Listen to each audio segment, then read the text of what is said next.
오늘은 냉소주의와 열등감을 한 방에 날려보내라. 냉소주의와 열등감을 한 방에 날려보내라 라는 제목으로 하나님 말씀 증거하도록 하겠습니다. 하나님께서는 이스라엘을 미디안으로부터 구원하기 위해서 적합한 도구, 적합한 사람을 찾으셨습니다. 그 하나님이 찾은 사람, 하나님이 적합한 도구다 그래서 쓰신 사람이 기드온입니다. 그런데 그 기드온을 살펴보면은 그는 평범하다 못해 약한 존재입니다. 어찌 보면은 자격 미달이다 이렇게 말할 수 있을 정도로 연약한 존재였습니다. 그런데도 불구하고 하나님이 그를 쓰셨습니다. 하나님께서 약한 자를 쓰시는 이유가 무엇입니까? 누누이 반복되는 얘기지만 하나님을 가장 잘 드러낼 수 있기 때문에 그렇습니다. 그래서 우리가 인간적인 시각과 하나님의 시각이 완전히 다른데, 인간이 볼 때는 유능한 사람 쓰려고 그러잖아요. 근데 하나님께서는 유능함보다 더 앞선 개념이 어떤 개념이냐? 누구를 통해서 하나님의 이름이 가장 높이 드러날 수 있느냐, 하나님이 증명될 수 있느냐, 그 사람을 쓰신다는 것입니다. 그래서 겸손한 사람을 쓰시는 거예요. 그래야 하나님이 드러나니까. 이걸 신약적인 표현에 의하면 자랑할 것이 없는 사람, 그런 사람을 쓰신다는 것입니다. 그래야 그 사람이 일할 때 저건 분명히 사람이 하는 일이 아니라 하나님이 하시는 일이야, 이렇게 인정받을 수 있기 때문에 그렇다는 것입니다. 여기서 우리 힌트를 얻었죠. 우리가 하나님 앞에서 어떻게 해야 쓰임받을 수 있는지, 우리 그것을 꼭 붙들고 겸손하게 약하지만 하나님만 의지하는, 그래서 하나님을 증명하는 우리 믿음의 종 되기를 바랍니다. 어찌 보면은 이 기드온은 하나님께서 쓰실 가능성이 없는 세 가지 조건을 가지고 있습니다. 뭐 여자들에게 인기 없는 네 가지 뭐 이런 게 요즘 나오던데, 세 가지가 나옵니다. 첫째는 아버지 요하스, 아버지를 보면 도대체 쓰임받을 사람이 아닙니다. 두 번째는 그의 지파 므낫세 지파를 보면 쓰임받을 지파가 아닙니다. 그리고 세 번째는 기드온 자신, 그 자신을 바라볼 때 쓰임받을 존재가 아니라는 것입니다. 오늘 11절을 보십시오. 여호와의 사자가 아비에셀 사람 요아스에게 속한 오브라에 이르러. 오브라라는 도시는, 도시도 아니죠, 이 마을은 요단강 옆에 있는 아주 조그만 시골 동네입니다. 이 오브라라는 이름의 뜻은 뭐냐면 새끼 암사슴. 그러니까 얼마나 그 도시가 작았으면 이름이 새끼 암사슴, 그런 뜻입니다. 오브라를 그냥 영어식으로 표현하면 어프라거든요. 어프라. 많이 들어봤죠? 어프라 윈프리. 모르세요? 예, 미국의 그 톡쇼 하는 여자분 계시죠? 어프라 윈프리. 그 어프라라는 게 바로 여기 이 도시, 이 마을 이름에서 따온 겁니다. 그 어프라 윈프리 그럴 때 어프라의 뜻이 뭐예요? 오브라의 뜻이 뭐냐? 새끼 암사슴이다. 그런 뜻입니다. 그러니까 작은 도시입니다. 작은 마을입니다. 거기에 사는 기드온인데 아버지 이름이 뭐냐? 요아스라는 것입니다. 근데 요아스는 어떤 사람이냐? 자기 개인 집에 바알 제단을 두고 있는 사람입니다. 아마 지방 호족이었던 것 같은데 지금식으로 얘기하면 무당입니다. 무당. 그러니까 기드온은 어떤 사람이냐 하면 무당 아들입니다. 그런데 하나님이 그를 쓰셨다는 거예요. 그러니까 우리 주변에 뭐 영적 환경이라든지 배경이라든지 나는 그게 너무 연약해서 쓰임받지 못해, 이럴 수 없다라는 거죠. 무당 아들도 쓰셨어요. 하나님이 자기 집에 바알 제단이 있던 아버지 요아스, 그런 아버지를 둔 기드온을 쓰셨다고요. 그러니까 뭐 핑계댈 일이 없죠. 또 하나는 므낫세 지파입니다. 므낫세 지파는 창세기 48장에 보면 잘 나와 있는데 요셉의 두 아들이 있었습니다. 큰 아들이 므낫세고 둘째 아들이 에브라임입니다. 그 야곱이 죽기 직전에 그 12아들들에게 축복해 주는데 그 요셉에게는 두 아들에게 두 지분을 주고 축복을 해 줍니다. 그래서 이렇게 두 아들을 앉혀놨을 때 그 마주보고 있을 때 오른손 쪽에 므낫세를 뒀어요. 그리고 왼손 쪽에 에브라임을 뒀습니다. 당연하죠. 오른손이 더 강하다는 뜻이 있으니까, 그죠? 성경의 개념에 의하면. 그래서 큰 아들 므낫세에게 더 축복을 해주고 둘째 아들에게 두 번째 축복을 주려고. 그런데 야곱이 축복을 할 때 이상한 포즈로 축복을 하죠. 손을 X자로 이렇게 꺾어버린 거예요. 무슨 뜻인지 알겠습니까? 그래서 둘째 아들인 에브라임에게 장자의 축복을 주고 그 다음에 첫째 아들인 므낫세에게 그 차자의 둘째 아들의 축복을 줬다는 것입니다. 창세기 48장 14절을 보면 이스라엘은 야곱입니다. 야곱이 오른손을 펴서 차남 에브라임의 머리에 얹고 왼손을 펴서 므낫세의 머리에 얹으니 므낫세는 장자라도 팔을 엇바꾸어 얹었더라. 이렇게 X자로 뒀다라는 것입니다. 무슨 얘기입니까? 태어나기는 장자로 태어났는데 인생이 역전당해버렸다는 거예요. 그래서 둘째 아들로 밀려버리고 그 다음부터 므낫세 지파는 이스라엘에 별로 두각을 나타내는 일이 거의 없었습니다. 그래서 남북이 갈릴 때도 북쪽의 대표는 에브라임이에요. 그리고 남쪽의 대표가 유다고. 그래서 실질적으로 이스라엘의 12지파 가운데 대표 지파가 된 것은 그 유다와 에브라임이었지 므낫세는 전혀 끼지도 못했다는 것입니다. 그러니까 한마디로 이야기해서 므낫세 지파는 어떤 지파냐? 몰락 지파라는 것입니다. 열등감 있는 지파라는 거예요. 여러분 가운데 혹시 이게 몰락 지파 있습니까? 뭐 우리 집안은 몰락된 집안이야. 그래서 타고난 열등감이 있는 그런 집안이죠. 집안 자체가. 거기서도 하나님의 일꾼이 나올 수 있다는 것입니다. 핑계댈 수 없다라는 거예요. 그 다음에 기드온 자신입니다. 기드온 자신인데 그는 소심한 겁장이었습니다. 11절 하반절 보십시오. 거기 요아스의 아들 기드온이 미디안 사람에게 알리지 아니하려 하여 밀을 포도주 틀에서 타작하더니, 겁에 질려가지고 숨어가지고, 미디안이 무서워서 숨어서 밀을 포도주 틀에, 그러니까 밀은 밀 타작기에 넣어야 되는데 숨어서 하려고 포도주 짜는 데다가 거기다 밀 집어넣고 임시방편으로 이렇게 타작하고 있었다는 거예요. 몇 알 주워 먹으면서 이게 어디야 하면서. 그러니까 두려움에 질려있는 모습, 소심한 모습, 자신감이라고는 찾아볼 수 없는 모습, 그런 사람입니다. 이런 사람인데 하나님이 그를 지도자로 사용해 줬다는 거예요. 그러니까 요약하면 어떻습니까? 기도는 환경적으로 보거나 가문으로 보거나 그의 성격으로 보건대 도대체 지도자가 될 자격이 없는 존재입니다. 무당 아들입니다. 몰락한 지파입니다. 소심한 겁장입니다. 그런데도 하나님이 사용해 주셨다는 거예요. 그러므로 누구도 나는 연약하기 때문에, 부족하기 때문에 하나님께 쓰임받을 수 없다, 이렇게 말할 수 없다라는 것입니다. 이게 중요한 전제라고 생각을 합니다. 이런 기드온에게 하나님 말씀이 임했습니다. 하나님의 천사가 임했어요. 하나님께서 직접 임하셨습니다. 그래서 그가 하신 일이 뭐냐? 하나님 말씀 한마디를 통해서 그의 냉소주의와 열등감을 한 방에 날려버립니다.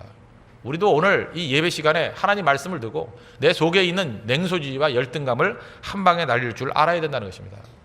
오늘 12절 보십시오. 여호와의 사자가 기드온에게 나타나 이르되 큰 용사여, 여호와께서 너와 함께 계시도다.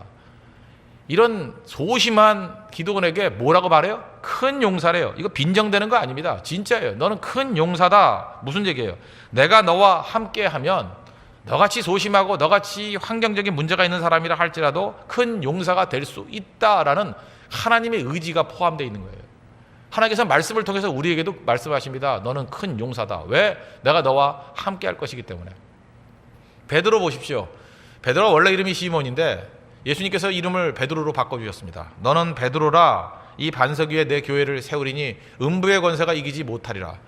그런데 공생의 기간 동안에 베드로의 모습을 보십시오. 그게 어디 반석의 모습입니까? 짱돌의 모습이지. 그죠? 그럼에도 불구하고 예수님께서 너는 베드로라, 이 반석 위에 내 교회를 세운다, 이렇게 자신 있게 이야기했던 이유가 무엇입니까?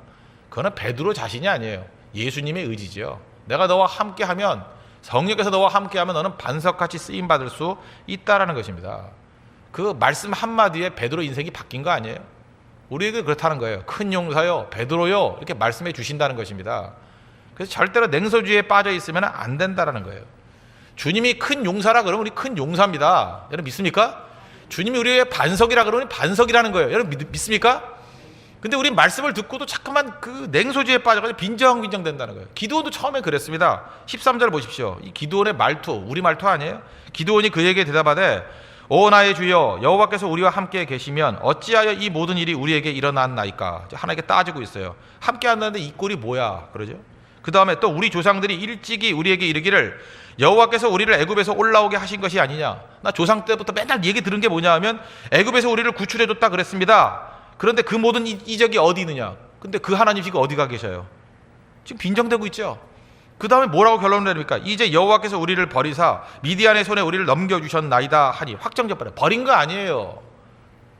이런 냉소주의가 우리께 있지 않습니까? 하나님 말씀을 듣고 난 다음에도 말씀 들으면서 어떤 사람은요 계속해서 마음속으로 계속해서 빈정되고 있어요. 아이고 그 말만 잘하네. 아이고 말은 좋지. 그치? 그래 뭐 믿음이 좋지. 근데 뭐 현실을 한번 살아봐. 그죠? 교회와 삶은 다른 거야. 신앙과 현실은 다른 거야.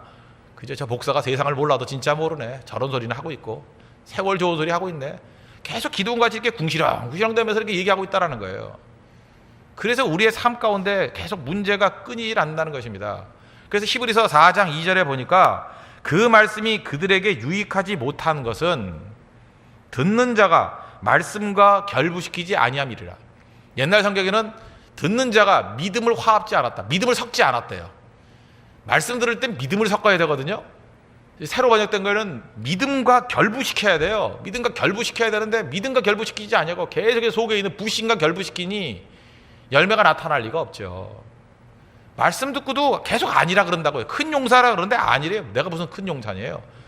하나님이 함께 하신다는데 뭘 함께 하냐? 함께 하는데 이 꼴이냐 그러고.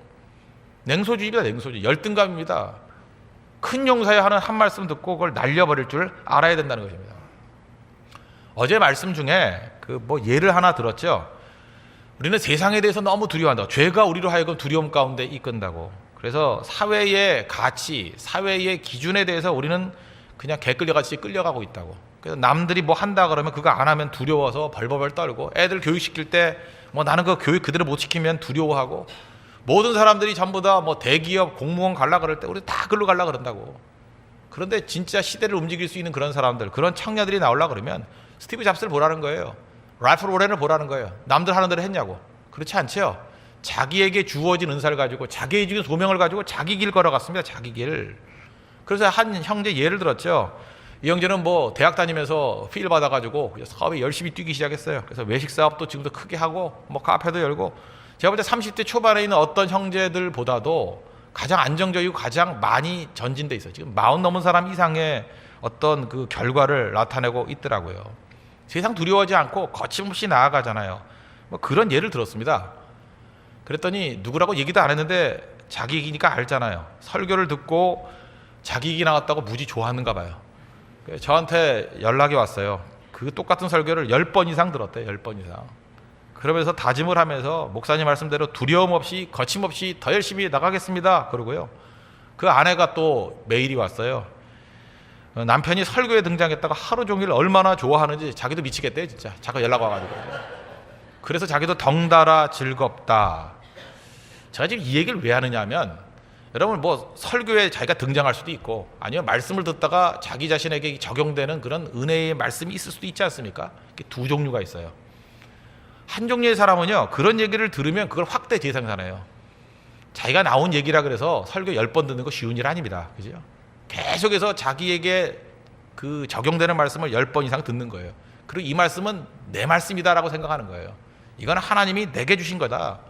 그러므로 나는 이후에도 더 이상 두려움에 사로잡히지 아니하고 두려움 없이 틀을 깨버리면서 도전하는 인생이 될 거야. 지금도 잘 살아왔지만, 그죠? 이후에 이 하나님 말씀이 가속이 돼가지고 더 강력하게 살 거라고요. 그죠? 지금 정도는 그 외식업체 몇 개 정도인데 그 정도가 아니라 이제 세계를 움직일 수 있는 사람이 될 수도 있는 거라고요. 왜? 말씀 붙들고 가속이 붙잖아요. 하나님 말씀, 큰 용사여 하는 거를 자기에게 적용시켜버리잖아요. 제가 그래서 느끼는 게 뭐냐 하면, 역시 다른 사람, 뭔가 다른 점이, 이런 점이 달라가지고 사람들이 나가는 거구나. 하나님 말씀이 자기 삶에 가속이 돼버려요. 그 말씀을 들을 때 믿음을 결부시켜버린다고요. 믿음을 섞어버린다고요. 반면에 안 되는 인생들 보면 정말 답답해 죽겠어요. 똑같이 교회 와가지고, 그죠? 똑같이 말씀 듣고도 계속 속으로 아니래요. 아니래. 그죠? 뭐하러 앉아있어요, 여기에? 아니라 그럴 거? 잠이나 자지? 말씀 듣고도 계속 아니래. 그죠? 우린 집안이 안 좋아서 안 되고, 난 성격이 안 좋아서 안 되고, 나는 뭐 때문에 안 되고, 뭐 때문에 안 되고, 계속 안 된대요. 계속 불신과 결부시키니까 될 리가 없죠. 대화를 나누다 보면요, 이런 소심한 사람도 있어요. 스스로 자기 자신을 저주해버려요. 자기 말로 자기를 얽어매버린다니까요. 그 말을 해도 좀 가만히나 있지. 그죠? 나는 체력이 안 좋아서 오래 일을 못한대요. 그 사람은 절대 체력 좋아질 리가 없죠. 자기는 체력이 안 좋다고 한정을 져버리니 그 사람이 어떻게 체력이 좋아지겠어요. 높은 산에 가봐야 남산 이상 못 갈 거라고. 그 사람은. 나는 산을 못 탄대요. 이미 한정을 지어버려요. 그죠? 그 사람 아무리 좋은 산을 가도 그 사람은 안 데려갈 거예요. 그 뭐하러 데려가요? 귀찮게. 나는 산을 안 좋아한다는데. 그 사람은 그때부터 산에 갈 때는 다 그냥 그 제약이 돼버리고, 그죠? 그 사람은 이제 한계에 지어지는 거예요. 나는 성격이 부집성이 없어가지고 많은 사람과 일을 못 한대요. 맨날 혼자만 할 거야. 외로울 거야, 그 사람. 죽을 때까지. 자기 부침성이 안 좋대. 부침성이 처음부터 좋은 사람 있어요? 깐난애가 처음부터 부침성이 좋아요? 옆에 있는 깐난애게 얘야 이래요? 그런 사람이 어디 있어요? 그런 사람이 자기 자신을 한계에 지어버려요. 나는 어학이 약해서 언어가 안 된대요. 그 사람은 죽을 때까지 한국말 이상 못 할 거라고. 그렇잖아요. 자기가 자신을 갖다 제약해봐요. 나는 성격이 안 좋아서 다른 사람이 나를 싫어한대요. 그 사람은 절대 누가 안 좋아할 거예요. 왜? 자기가 싫어한다 그러는데 누가 좋아해요? 자기도 자기를 싫어하는데 누가 남이 좋아하겠어? 그런 식으로 앉아가지고 좀, 제가 볼 때 그런 매일 계속 듣고 있을 때 속으로 그래요. 그 입 다물라. 진짜 그 사극의 그 대사가 생각나요. 그 입 다물라 좀. 듣기도 귀찮아요. 자기 얘기를 하는데도 듣는 사람이 피곤해. 듣는 사람이. 자기 입으로 자기 자신을 저주하고 있어요. 자기 자신을 갖다 제약하고 있다고요. 제발 그 입 다물라. 우리 다 그러고 있지 않아요? 뭐 죽고 싶다, 못한다, 난 안 된다, 계속 그러고 있다고요. 그런데 하나님 말씀이 왜 중요하죠? 하나님 말씀이 우리에게 주시는 말씀이 뭐예요? 너는 큰 용사다. 한 방에 날라버리잖아요. 그래서 이렇게 부정적인 사람들은요, 좀 그 입 다물고 하나님께서 우리에게 주시는 말씀 그거 붙들고 좀 사십시오. 큰 용사라는 말씀 붙들고 내가 너와 함께한다. 넌 어딜 가나 승리한다. 악한 영이 너를 대적하지 못한다. 그 말씀 붙들고 거기 인생을 좀 붙들어 매십시오. 그럼 승리할 수 있다는 것입니다. 우리도 기드온같이 연약한 자를 향해서 큰 용사다라고 말씀하신 그 주님의 음성을 듣고 냉소주의와 열등감을 한 방에 날려버리고 다시금 일어설 수 있는 우리 믿음의 종 되기를 바랍니다. 두 번째는 하나님이 함께하는 능력을 활용하라는 것입니다. 하나님이 함께하신다. 이게 뭐예요? 임마누엘이죠. God is with us. 하나님이 우리와 함께하신다. 그게 임마누엘 아니에요? 하나님이 함께한다. 그래서 성경에서 말하는 형통의 개념은 환경이 좋아지는 게 형통이 아닙니다. 형통이라는 것은 하나님이 함께하는 게 형통이에요. 그걸 우리에게 보여주는 대표적인 정의가 창세기 39장 2절 요셉에게 나오죠. 요셉이 그 노예로 팔려가지 않습니까? 보디바리 집에 노예로 가 있는데 성경은 이렇게 묘사해요. 여호와께서 요셉과 함께 하심으로 God is with us. 그죠? 하나님께서 임마누엘 해주신다는 거예요. 그가 형통한 자가 되어. 이게 중요한 정의잖아요. 요셉과 함께 하심으로 그가 형통한 자가 됐대. 형통의 정의가 뭐예요? 하나님이 함께하는 게 형통이다. 그런 의미에서 하나님께서는 기드온과 함께 해주셨잖아요. 12절 보십시오. 여호와의 사자가 기드온에게 나타나 이르되 큰 용사여 여호와께서 너와 함께 계시도다. 형통한 자 된 거죠. 그 다음에 16절 보시죠. 제일 마지막. 여호와께서 그에게 이르시되 내가 반드시 너와 함께 하리니 내가 미디안 사람 치기를 한 사람을 치듯 하리라 하시니라. 그러니까 하나님께서 함께하면 무조건 강하겠죠. 어떤 사람이 인재인지 아십니까? 하나님이 함께하는 능력을 활용할 줄 아는 사람이에요. 예를 들면 어떤 사람이 굉장히 약하다고 합시다. 그 약한 사람의 그냥 능력을 1 정도라. 1이면 약하겠죠.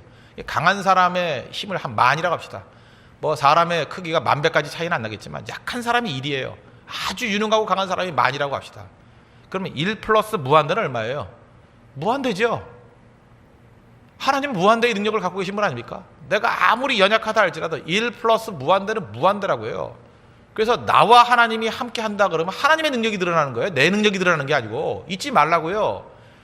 무한대와 더하는 사람이 뭐 내가 연약한데요, 내가 부족한데요, 내가 문하세 지파인데요, 내가 뭐 문하세 지파 중에서도 가장 연약한 지파인데 그게 무슨 할 말이에요? 그게 쓸데없는 소리지. 1 플러스 무한대도 무한대라니까요. 그러니까 하나님과 함께하는 사람이 능력이 있는 거죠. 반대로 아무리 유능한 사람이 내가 10,000 정도의 능력이 있다고 합시다. 만이 10,000명 모인 게 얼마예요? 그래서 우리 구약성경에 보면은 만만이라 그러죠. 그때 당시에 쓸 수 있는 개념이 10,000 정도가 제일 컸던 것 같아요. 그래서 만이 10,000개 있어요. 그게 억이잖아요. 억. 1억이잖아요. 1억. 10,000원짜리 10,000장 있으면 그게 1억이에요. 가져본 적이 없겠지만 그죠? 10,000원짜리 10,000장 있으면 1억이라고. 만만이 1억에 1억. 10,000 정도 되는 유능한 사람이 10,000명이 모인다 할지라도 1억밖에 안 되잖아요. 1억하고 무한대하고 이게 비교할 수 있어요? 비교할 수 없죠. 그러므로 인재라는 것은 이겁니다. 자기 능력 개발하는 게 아니고 하나님과 함께 할 줄 아는 게 능력이라는 거예요. 하나님과 함께 할 줄 아는 거.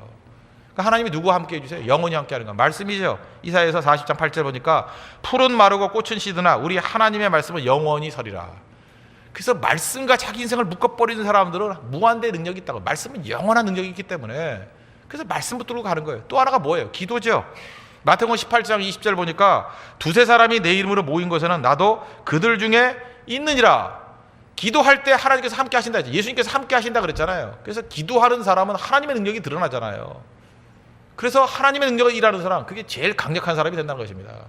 그래서 기도하는 한 사람이 기도 없는 한 민족보다 강하다. 그럴 수밖에 없죠. 기도하는 한 사람은 1 플러스 무한대니까 무한대의 능력이 있어요. 기도하는 한 사람은. 그러나 기도 없는 한 민족은 뭐 많아봐야 몇 명이겠어요. 뭐 1억, 2억밖에 더 되겠어요? 그 민족이? 아무것도 아니죠. 기도하는 한 사람이 기도 없는 한 민족보다 강하다. 그 자부심 가십시오. 그게 능력이라는 거예요. 저는 이렇게 사역을 시키다 보면 이렇게 동역자들이 있지 않습니까? 어떤 일을 맡기잖아요. 뭐 준비위원장으로 맡기든지, 뭐 사역자로 맡기든지 맡겨보면은 어떤 사람은 하나님이 함께하는 능력이 뭔지를 아는 사람이 있어요. 그래서 분명히 일은 한 사람한테 맡겼는데 일이 벌어지는 걸 보면은 한 사람이 하는 일 같지가 않아요. 이게 뭐 어마어마하게 막 들썩들썩해요. 이유가 뭔지 아십니까? 그 사람은 하나님과 함께 일하는 법을 알아요. 그래서 하나님께서 함께 하는 사람을 뽑아가지고 그 사람에게 일을 맡기면 일이 됩니다. 강력하게 돼요, 강력하게. 그게 인재예요, 인재. 우리 많은 부모님들 어리석어요. 나 무슨 과외 공부시키고 무슨 태권도 가르치고 미술 가르치고 무슨 수영 가르치고 그거 백날 해보죠. 수영 잘해도 빠져 죽어요. 하나님이 함께하면 수영 못해도 얼떨결에 떠가지고 살고 그러지.